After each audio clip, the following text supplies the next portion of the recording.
So I'll be talking about virtual reality as a game platform. I'm very glad to be here. I'm a big fan of the games coming out of Skövde. I started making games in the 80s for Commodore 64, and developing games together with my old friend Martin Wilkans, who is the CTO at Resolution. This is a part of the poster from Tron, first movie, came out in 1982. And it's about Jeff Bridges being this game designer, and he travels into the world of the computers. And that's kind of how we always imagine games would evolve into one day, me and my nerdy friends who was a big fan of games. And now with virtual reality, this vision has sort of come true. I had the pleasure of, in the beginning of the 90s, trying this fantastic arcade machine called Virtuality. And I think only 300 copies or so of this machine was made, and one of them made it up to Sweden. This game that I tried, Virtuality Nightmare, was actually a multiplayer game, but I never tried it as a multiplayer game because it was only one machine, and you had to stand in line and try it one at a time. And I was the only one who was really blown away by this because the technology at the time was very laggy, and the experience wasn't very comfortable. But I always thought that virtual reality would be the future. But yeah, as you just heard, I started a new company 9 months ago. And around making games for VR. And we got a lot of attention in the press for that, which we're very happy about. The team behind it is this little room, and we are now 9 people. And this is Martin, my old-time programmer friend. It's very different from me, very skeptical of new things. So when he really believes that virtual reality will be something this time, that's a very good sign for me. So today I would like to kind of backtrack a little bit and look at smartphone games and the rise of gaming on that platform, and then draw parallels with VR. I won't be too long on mobile games, so don't you worry. But I want to start from here. I was in school at the Technical University, Royal Institute of Technology in the mid-90s. And my close friend came up with this technology wonder when he bought the new Nokia 6110. And you could play multiplayer Snake with IR link.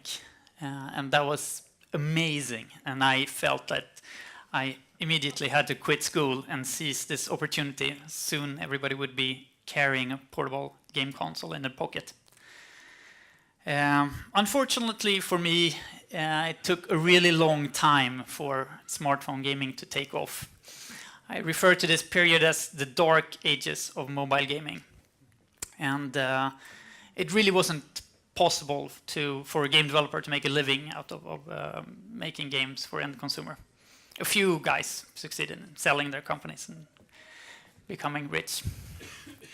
And it was 2 major areas that was hampering this industry at the time. One of it was distribution. You had to do a lot of the work contacting carriers in different countries and making deals with them and coming up with their payment solution that was very local. And the other one that's also related to it is fragmentation, many different devices and different technical specs on all the devices. So most of the work didn't end up being making games. It was about technical challenges and speaking to a lot of people who might not be so interested in games, and saw more money from selling ringtones and background pictures, which was extremely demoralizing at the point. So I had about 10 years of this struggle And along came the App Store. And this was a moment in my career that I'll never forget. We were on a panel, some of the smartest people I knew, and talking about what would have to happen for this industry to change and take off. It was so obvious to us at the time that this could really be something. Everybody was carrying around a powerful device with a good screen. At this point, they were already had GPUs and you could do cool 3D. And it wasn't until 2008 when the App Store came along, everything changed. And my point here is that we couldn't see that. We were on the panel the same year, and we were talking about what needed to happen. And this came from a side. Nobody really, or at least we didn't figure out that this was about to change the landscape completely. And one of the key things was bypassing of the carriers that didn't invest in games at all, and they were just taking money out of the ecosystem. But back to VR. I saw that Per Strömbäck, the CEO of the Swedish computer game industry, opened up yesterday. And this is him trying the Samsung Gear VR for the first time. He's doing something I heard people refer to as VR face. When you are seeing this and realizing like, wow, this is the future. How many of you have tried VR at this point? Almost everybody, that's great. One thing that is very nice to see, if you ask somebody where are you when they're in the VR world, they will refer to the virtual world instead of where they actually are. So instead of saying I'm in the office or I'm in the sofa, they'll actually describe the virtual world. And I think that's symptomatic of how you really feel that you're being teleported somewhere else. My dream was always that it would be a little bit like this. This is Skyrim online. It's a big virtual world where you can go around, manipulate everything, and you're completely engulfed in this. And unfortunately, virtual reality won't be that at this point in time. And one of the reasons for that is if there is a mismatch between the vestibular, your inner ear, and your visual system, you feel uncomfortable and you get what's referred to as cyber sickness. And this is a problem that we felt in our company that we wanted to make sure that we didn't go into that trap. So any game where you're moving your body around and that doesn't correlate with what you're feeling is prone to get you nauseous. And that's a very bad first experience, especially. If you have gotten sick from eating some food, your body will tell you long time afterwards that that food is not good for you. You won't try it again, even though you rationally understand that it was that particular banana that made you sick. And we had a great example of this in the office, and one of the first prototypes we made was sort of a racing type of experience. When you'd actually bike on an exercise bike to pedal around. We thought that that input mechanism would help with motion sickness. And we got a bug in the physical system. So sometimes you were speeding in a curve and your car would just roll around. That's so painful. And we were trying to find that bug, and nobody wanted to test the game anymore. And we had to schedule, like at 12 o'clock, everybody has to test it. And I was like, oh, no. So we eventually scrapped that prototype and went on to other things. We did solve the bug, but yeah. So right now, one of the big unknowns with VR is that controls are not really standardized at this point. These are some of the different input mechanisms that's available. The microphone up there is one that is available on all platforms, and I have great faith in going forward with natural language. It's still a bit away. This is a gyro that's also available in all the different platforms. So you can use head movement to control things. A lot of the system comes with a controller. That's not one of my favorite input things. It's rather abstract, and a lot of people, it requires its own battery, etc.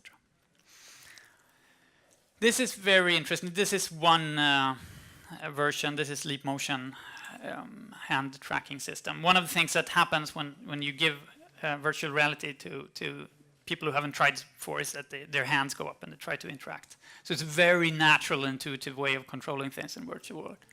And my bet is that in the future we'll see this as some sort of standardized system. It works fairly well in the new Oculus controllers. You can open your hands and you can pick things up.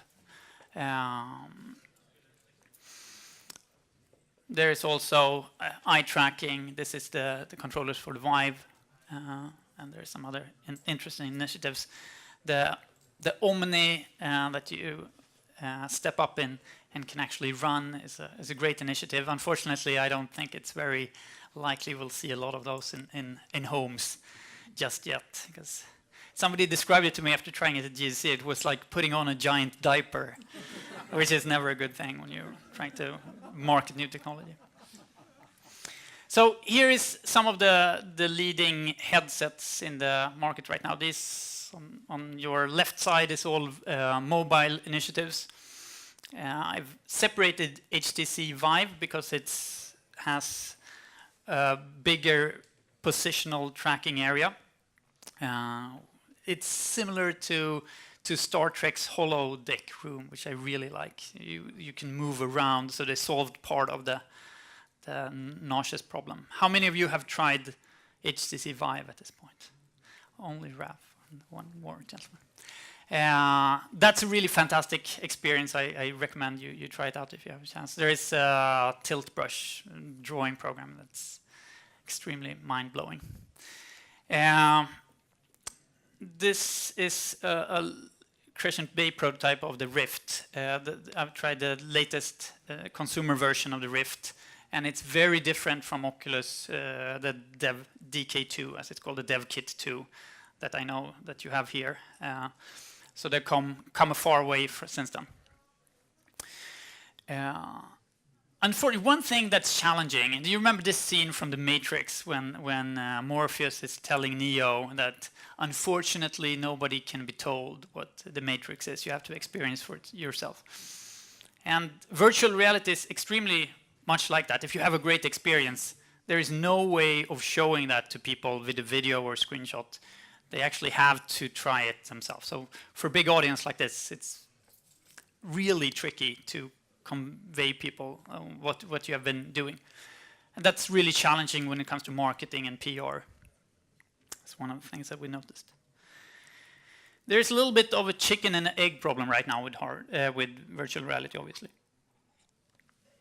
There is still no consumer device out in the market. We'll see the first one trickling out this fall. And in the end, it's going to be great software that's going to sell the hardware. So we need to see a really great game experience before this starts off and starts becoming mainstream. This is a picture I took when I was visiting San Francisco last time. This is one of our advisors, Paul Bregiel, trying on our latest game, and my friend Kieran immediately messing with him because he's defenseless in this public situation. What I want to show with this is that it's very different from a smartphone, obviously. A smartphone is something you always carry with you. Virtual reality is not going to replace that casual experience where you play on the subway, because you become very vulnerable to what's going on around you. I think it's much more likely that people are going to play it in their living room or at the office at this point. When it comes to augmented reality, that's a different thing. This is my fiancée. This is from our old apartment. The picture's a little bit dark, unfortunately, but she's playing a game, relaxing after a long day's work. This is the laundry that she just hung up. And she's playing the janitor mission, mopping the floors virtually in Grand Theft Auto. And what I want to say with this, I think for me personally, relaxing with games is a great way of calming down after a long day. But I own both Xbox One and PS4, but they haven't really caught up with the accessibility of games on smartphone and other platforms. It's still a very hardcore experience. This is one of the things that bugs me the most. You have a little bit of time to play, and the game realizes that it needs to update, and you don't even have a choice to. You can't play it unless you update right now, which takes some time longer than the time I have to play it. And this is, to me, a little bit of that kind of old mindset, where you don't put the user in the first position and let them control it. And I think the smartphone has really, with all the competition, became a little bit obvious to developers. If you want to make it, you have to pay a lot of attention to the end user. If they want to stop playing at a certain time, they will have to, and then they could pick it up at any time. I don't know how many parents had a problem with telling them kids that the dinner's ready, and the kids are saying like, no, I can't stop playing right now because I have to come to a save point in the game, which is later on. So I think that there is a lot of to learn from how casual games on this platform that can be taken over to, even if you're designing console title, by just lowering a lot of barriers for other players. With VR, it's not only going to be games. Games is going to be one of the major driving forces. This is Arnold testing VR in Total Recall. It's also entertainment. Hollywood is looking a lot on producing great experience for VR. There's a lot of medical use, educational, social apps. A lot of people talk about Skype Killer, where you would feel present with people around you.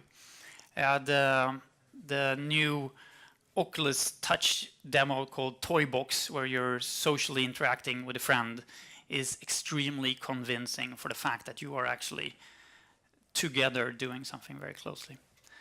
And there's a lot of interesting creative applications where you get user interface in 3D, and you can do a lot of interesting things about that. So from my point of view, I think that the VR headset is going to be a kind of a multi-purpose device, much as the smartphone. This is a graph that I often come back to from my days in smartphone games. So these are some game consoles, the Wii and the Xbox 360. And this is from the day of the launch. It's kind of linear growth, still growing, whereas this is iOS and Android, which has exponential growth. And my point here is I think that there is a great opportunity with people who have started playing games on their smartphone, who wants to play more games in a more engaged way. And somewhere here is a great opportunity for smart TV or maybe VR games. So it doesn't only have to be a hardcore game experience. This is a great graph from Capital. I found this in an article on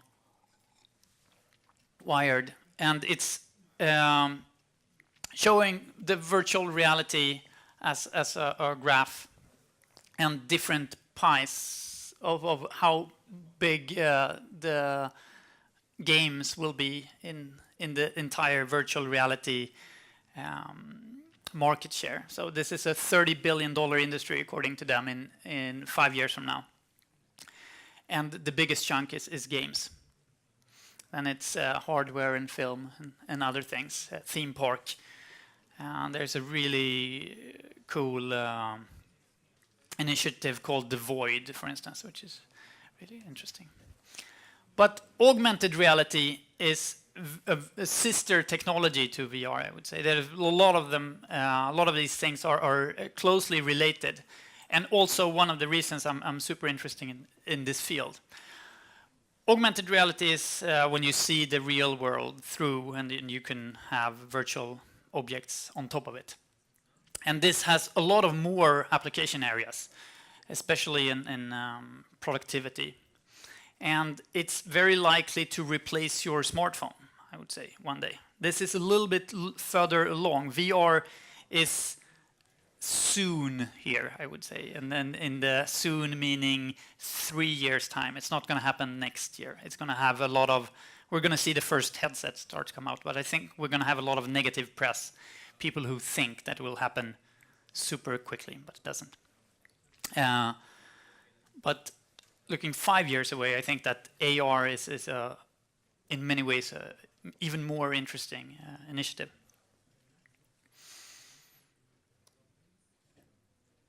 So to me, I see VR as being the next big games platform. And one of the reasons is that they provide a couple of completely new aspects for game. And one of them is this unprecedented sense of presence, that you are actually feeling that you are somewhere else. And you can notice it really well if you're playing something that's engaging and you take your headsets off. And you get the same sort of feeling that you get if you come out from a movie theater and you've seen a great movie that you really liked and you were completely engaged in it. You feel this emptiness when you walk out. And that's kind of the same thing that happens when you do VR, which is interesting. Characters work extremely well in VR. Some of the Hollywood producers have been talking about that you get a emotional connection in a different way than you do from a flat screen, and I think that's very correct to what our prototypes are showing as well, which is an exciting opportunity.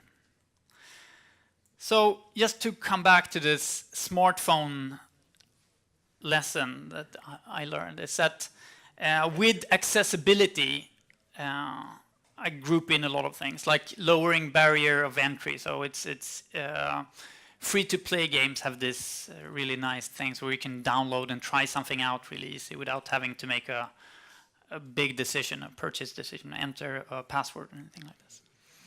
A low price point is important, and that's one of the things that right now is dividing the mobile VR initiatives with the connected ones. The connected ones look to be rather expensive investments at this point, where the mobile one, you basically just take your smartphone and slip it into a headset. Another thing that smartphone showed me that games can be for everyone. It doesn't only have to be a certain target group. Everybody can enjoy games as long as they're designed to cater for many audiences. And I'm a big fan of this pick up and play where you can easily start something and get out of it without having to wait until a certain time. Social was obviously one of the big driving forces behind some successful titles on smartphone. And one of the problems with VR right now that we've seen when we've tested it, especially on female testers, is that they feel it's very isolating. You are in a social setting, you put on a VR, and the prototypes that we've been doing so far has mostly been single player things because it's much easier to do from a technical point of view. And then you feel very isolated. You go from a social setting to being completely alone. And some people feel that's a negative thing. So I think the bigger opportunities are making social interaction. If you want to see a movie in VR in home in your sofa, you definitely want to see your family enjoying it at the same time. And there is a lot of initiatives exploring and creating apps for that. And shareable is something that's been very important for the success of games like Clash of Clans and Angry Birds and what have you. I think that's also going to be very important for VR. It's the experience that you feel that you want to tell your friends about. It's the one that's going to likely be successful. This global social phenomena is something that we've seen with smartphone games, where all of a sudden, everybody's playing Tiny Wings, and a lot of people are tweeting about it and talking about it. I think the same thing is definitely applicable for VR. So some of the design my personal kind of things that I've noticed when we've been prototyping. So third-person view, so having the camera from the side instead of first-person view is great if you want to move around a character, the main character. Then you don't get nauseous because the camera is still. Unfortunately, also takes away a little bit of this presence sense. The presence comes from it being you and you're steering your own head. But it can be used for that. We've seen that dark scenes work better than bright scenes. I'm not sure why that is. It might have to do with the fact that LED display have harder time turning off from white to black than it has turning on from black to white. So you get problems like ghosting. These are mostly, I don't have any research behind this. This is just us testing things and noticing that, okay, it works better making things that is dark than making things that's bright. Sounds are extremely important for the sense of presence. And Oculus has a lot of great advice on making sure that you have, they had the T-Rex example, and when he was putting down his foot, that emits a sound source from that very position, because you can pick up where it's from, and it's very convincing that it comes from that particular area. I mentioned characters as being very strong in this environment. And there's a lot of great performance tricks and advice on Oculus blog, which I can really recommend if you go into making prototypes on your own. So to summarize, presence is kind of the magical ingredients for VR. I believe that accessibility and social things is going to be important things to make VR mainstream. I believe that one of the biggest threats for VR at this point is that it becomes limited to only gamers and doesn't become something that everybody can get access to. A one-to-one correlation between camera movements reduces this cyber sickness problem. And content is what is going to sell headsets in the end. So there is a huge need for content in this area. The first game that we released as a small studio was a Solitaire Game, one of the most 2D things that you can imagine, because cards are 2D even in reality, almost. And it worked nicely. It was quick for us to do. There's a couple of reasons why we did it, but I think one of the things that it shows is that VR experience can be a lot of different things. It's not only going to be a certain type of games. It can be a wide variety of different things. So that's it. If you're interested in following what goes on in the world of resolution games, you can follow us on Facebook. We're very open with our design problems that we're doing, and we'd love to hear from you. Thank you very much.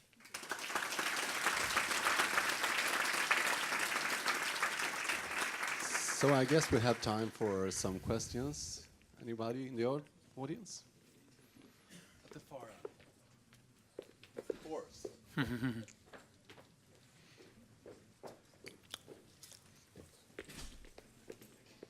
First of all, thank you for a lot of great inspiration in your talk. It was really, really nice. I'm wondering, like, how do you see the development of business models in this field with the virtual reality and the development? Do you see any particular direction, or do you see a mix of different types of model that will work well for this field? I mean, obviously it will develop like as the field develops, but like, what are your thoughts on that? Yeah, that's a good question. I've been quoted saying that all the games are going to be free to play, which is, I didn't really say that, but I think that free to play is or rather, microtransaction is a good thing for games in general. I think that it gives a lot of power to the designer and developers to make your game the way you want it. I think it lowers the barrier a lot if your game is free to download, so people can try it out before they make a purchasing decision. Right now it looks like entry point in VR, there is no in-app purchase APIs, but a lot of people are working on it, so probably sorted out very soon.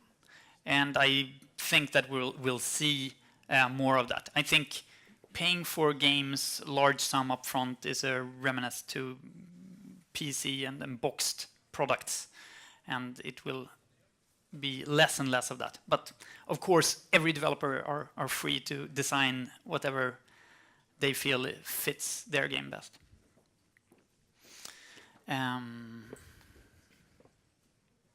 Any other question? Daniel?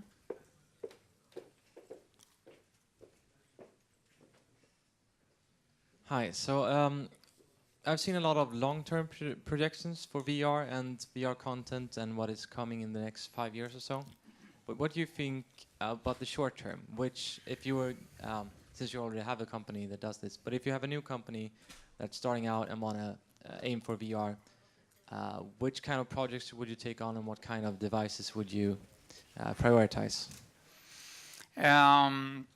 So in short term, it's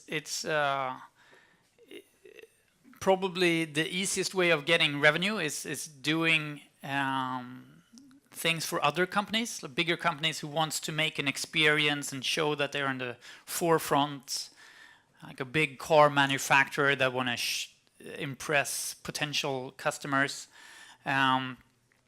It's hard to make end consumer revenues in early phase unless you do cross-platform. So your game works on many different devices. You can get a hype because it's fantastic on VR, but it works as well on PC as well or smartphone. But it's very tricky to predict what platform that will be big. There's so many factors that come into account on how big the problem of actually manufacturing the hardware. You know, they might have a very slow pipeline on ramping up. They might have a fantastic product from a new heads or head-mounted display, but they can't get it out in the market fast enough. And that's gonna, the volumes that we're looking at next year is not likely to sustain a lot of developers, I think. So if you look short term, there is money to be made, especially developing for people with deeper pockets and other companies in B2B market. Okay, thank you, Tommy. Thank you.